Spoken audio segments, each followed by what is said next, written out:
अस्सलाम वालेकुम, welcome back to my channel. Hopefully सब ठीक होंगे। अल्हम्दुलिल्लाह मैं भी बिल्कुल ठीक। तो जैसा कि रमज़ानुल मुबारक में ना जब सुबह सुबह हम देखते हैं ना, तकरीबन जब सो के उठते हैं 9 से 10 बजे के दरमियान में, तो यकीन करें कि गलियां भी ऐसे वीरान और सुनसान सी पड़ी हुई होती हैं। अभी के बच्चों के स्कूल भी आजकल ओपन है, लेकिन ये है ना कि कुछ बच्चों के पेपर्स चल चुके हैं और कुछ बच्चे फिर घरों में ही होते हैं, और फिर बहुत से लोग जो हैं घरों में सो भी रहे होते हैं। लेकिन जेंट्स हजरात जो है ना वो तो जाना ही जाना होता है उन्होंने। लेकिन कुछ रूटीन थोड़ी सी इस तरह की होती है, तो ये है कि इस टाइम ना ऐसे एक वीरानियत सी छाई हुई होती है। उसके बाद जी ये है कि रमज़ान में ना छोटी छोटी जो चीज़ों को हम लोग अगर अपना फोकस उन पे कर लें, या छोटी छोटी बातों को फॉलो कर लेंगे ना, कि अगर हमने भाई एक प्लान के तहत चलना है, तो यकीन करें कि हमारी रमज़ान की रूटीन जो है ना वो बिल्कुल डिस्टर्ब नहीं होगी, और हमारा जो टाइम पर हर काम हुआ करेगा, टाइम पर ही हर जो है ना हमारा सिस्टम सारा सही रहेगा। घर भी बिल्कुल साफ़ नीट एंड क्लीन रहेगा, किचन भी, और इफ्तारी की तैयारी भी हो जाएगी। और बल्कि उसके साथ साथ होता है कि हमारी इबादत भी साथ ही साथ हो जाएगी। एक फ्रेंड मेरी परसों मुझे उसने कॉल की कि कोई काम वाली चाहिए थी, तो मुझे फ़ोन पे वो यही कह रही थी कि अब हम रमज़ान के रोज़े रखें, या फिर इबादत करें, या फिर घर के काम करें। तो देखें, रमज़ान के रोज़े रखना या इबादत करना ये कोई हमने अल्लाह पर एहसान नहीं करना है, वो तो हमने करनी ही करनी है। देखें, टाइम निकाल लें। अगर हम यही पता क्या बात होती है, जब हम लोग सुबह लेट सोएंगे ना, सो के उठेंगे ना, जैसा कि अगर फ़र्ज़ करें सहरी कर लिया, ठीक है, नमाज़ पढ़ के कोई सो जाते हैं, और कुछ लेडीज़ जो क्या करती हैं वो 12-1 बजे से पहले, एक बल्कि 1 डेढ़ बजे जब अज़ान होती है ना ज़ोहर की, तभी उठते हैं, ठीक है। और अब सोचें कि वो जो दरमियान का गैप है वो कितना ज़्यादा घंटों का चला गया, और वहाँ उस टाइम पर हमारे कितने ज़्यादा काम हो सकते हैं। अगर घर के काम नहीं, तो पहली तो बात है कि अपनी हेल्पर, अच्छा मैंने कभी भी अपनी हेल्पर का टाइम चेंज नहीं किया कि तुम लेट आया करो। कभी अगर इमरजेंसी होता है साल में 2 दफ़ा 3 दफ़ा, अगर कभी मैंने इमरजेंसी कहीं मुझे अर्जेंटली जाना पड़ जाए, तो उसको मैं कहती हूँ कि चलो फिर इस तरह से आ जाना, जल्दी आ जाना या फिर लेट आ जाना। वरना मुझे अच्छा लगता है कि सुबह सुबह ही सारे काम हो के ना, बंदा फिर ये है कि सारा दिन फ्रेश रहता है, बंदा खुद भी मेंटली भी, कि भाई एटलीस्ट मेरे घर का काम हुआ है। वरना कुछ भी कर लो ना, तो ज़हन में यही चल रहा होता है कि अभी तो सफाई सुथराई करनी है, और कोई आ भी जाए तो बुरा लगता है। तो बेहतर है अपना टाइम पर हम लोग एक प्लान कर लें, चाहे वो लिख लें या फिर अपने माइंड में बना लें, जो सुबह का हमारा टाइम होता है, ठीक है। बच्चों को स्कूल भेज के जब फजर के बाद वाला टाइम होता है ना, 2 घंटे होते हैं बच्चों के स्कूल जाने तक, वो टाइम में आप नमाज और कुरान पढ़ लें, तस्बीह कर लें, जो ज़िक्र अस्कार करना है। सहरी के बर्तन जब भी उठाएं, अपने थोड़े बहुत हैं, ज़्यादा हैं, जितने भी हैं उनको उसी टाइम वॉश करके, और अपना किचन जो है सेटमेंट करके, साफ़ करके बाहर निकलें।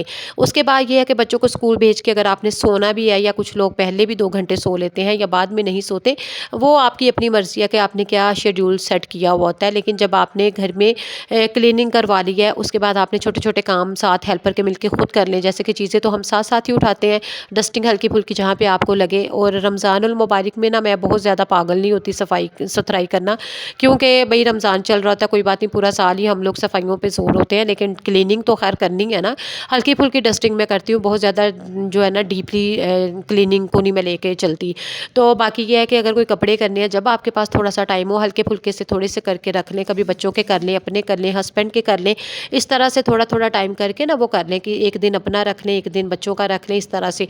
तो बाकी ये है कि उसके बाद फिर नमाज़ पढ़ेंगी। अगर आप ज़ोहर के इस तरह से करें कि सुबह अगर मैं इस्पारा पढ़ लेती हूँ ना, तो फिर मैं ज़ोहर असर के साथ ही ना आधा आधा इस्पारा या सूरतें पढ़ लेती हूँ। फिर जो तस्बीह ज़िक्र जब भी नमाज के बाद 15 मिनट लगा के, वो तो मैं पढ़ती हूँ। तो देखें, सारा दिन में हमने अपने कामों को भी देख लिया, और हमारी इबादत भी चलेगी, कुरान पाक भी पढ़ेंगे।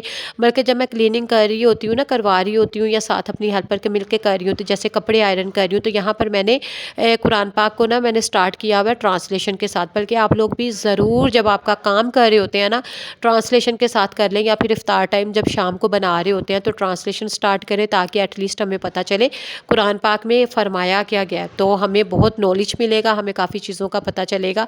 उसके बाद ये छोटी छोटी चीज़ों को अगर हम लोग अपने मैनेज, यानी कि कोई भी काम है ना, कोई भी चीज़ है, उसको हम जब तक प्रॉपर अपना उसका एक टाइम टेबल सेट नहीं ना करेंगे। अगर कोई सब्ज़ी आ गई एक्स्ट्रा, आपके पास हरा धनिया आ गया, पालक अगर एक्स्ट्रा आ गई, या कोई और चीज़ें इस तरह की बनाने वाली है सब्ज़ी आ गई है, तो उसको ना एटलीस्ट जब भी आपके पास टाइम है, जैसे आपने कोई चीज़ चावल दम पे रखे हैं, या सालन बन रहा है प्रॉपर, अभी टाइम लगेगा, आप फ्री हो उतनी देर, तो आप इस तरह की सब्ज़ी या चीज़ें बना के इनको फ्रीज़र में रख लें। इस तरह के काम कर लें, अपने बर्तन साथ ही साथ वॉश कर लें, अपनी कैबिनेट कोई भी अगर आपको बेतरतीबी सी लग रही है, या स्पाइस जार होता है ना कि अगर वो भरे पड़े हैं सारे या कोई खाली हैं, उनको रीफ़िल कर लें।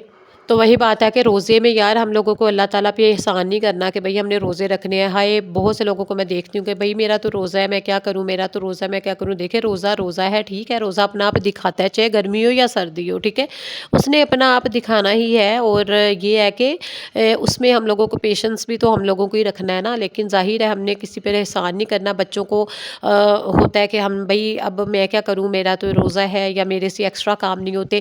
وہی بات ہے کہ پلان از دا بیسٹ اور مسٹ ہے آپ کی لائف میں۔ جب آپ اپنی لائف میں پلان کر لیں گے نا چیزوں کو، اب چاہے وہ گھر کی گروسری ہے، چاہے وہ گھر کی کلیننگ ہے یا پھر کوئی اور کام ہے، اپنی زندگی میں پلان کرنا سیکھیں۔ جب آپ پلان کر لیں گے ٹائم مینجمنٹ ہو جائے گی آپ کی، اور آپ کے لیے بہت ایزی ہو جائے گا۔ آپ کو کوئی بھی چیز، بلکہ رمضان المبارک کا مہینہ کبھی مشکل نہیں لگے گا، کبھی یہ ٹف پیریڈ نہیں آپ کے لیے لگے گا، آپ کو بہت ایزی لگے گا۔ تو یہی چھوٹی چھوٹی باتوں کو اگر آپ لوگ کرنا شروع کر دینا، دیکھیں ہم نے ساتھ ساتھ برتن ضرور واش کرنے ہیں، ہم نے ساتھ ساتھ چیزوں کو ان کی پراپر جگہ پر ہی رکھنا ہے۔ اگر کپڑے واش کیے ہیں تو اگر ہم نے ان کو ساتھ ساتھ ہی اٹھا کے پریس چاہے نہیں کرنے کا ٹائم، لیکن ان کو طے کر کے کسی باسکٹ میں رکھ لیں۔ اگر طے کرنے کا بھی ٹائم نہیں ہے، آپ نے کچن میں لازمی آپ لیٹ ہو رہا ہے کھانے سے، تو آپ ایٹ لیسٹ کسی باسکٹ میں ویسے ہی ان کو ڈال کے رکھ دیں، تاکہ وہ ذرا تھوڑا سا نیٹ لگے، یہ نہ ہو کہ آپ کے چیزیں بکھری ہوئی ہوں۔ اگر صفائی ستھرائی جھاڑو پوچھا آپ کے پورے گھر میں لگا ہے نا، یہ یاد رکھیے گا، اگر آپ کی چیزیں بکھری ہیں نا تو آپ کے گھر میں لگتا ہی نہیں ہے کہ صفائی ستھرائی ہوئی ہے۔ جب آپ کے جھاڑو پوچھا بھی نہ بھی ہوا ہوگا نا، جیسے کہ ہم کوئی بھی ریپرز ہے، بچوں کو بھی ہمیشہ یہی کہتے ہیں بن میں پھینکے، تو یقین کریں ہمیں لگے گا کہ چیزیں سیٹ ہے نا، تو ہمارا گھر بھی صاف ہے۔ ہوپ فلی آج کا ولاگ اچھا لگا ہوگا، دعاؤں میں یاد رکھیے گا، چینل کو سبسکرائب کر لیں۔ انشاءاللہ تعالیٰ نئی ویڈیو کے ساتھ ضرور حاضر ہوگی، اور ہوپ فلی آپ کو یہ چھوٹی چھوٹی جو ٹپس ہیں نا، دیکھیں پتہ تو سب کو ہی ہوتا ہے، لیکن اگر ہم لوگوں کو نا ایک دوسرے کو دیکھ کے اس طرح سے موٹیویشن ملتی ہے، اور ہوپ فلی کہ آپ لوگوں کو ضرور موٹیویشن ملتی ہوگی۔ اوکے، ٹیک کیئر، اللہ حافظ۔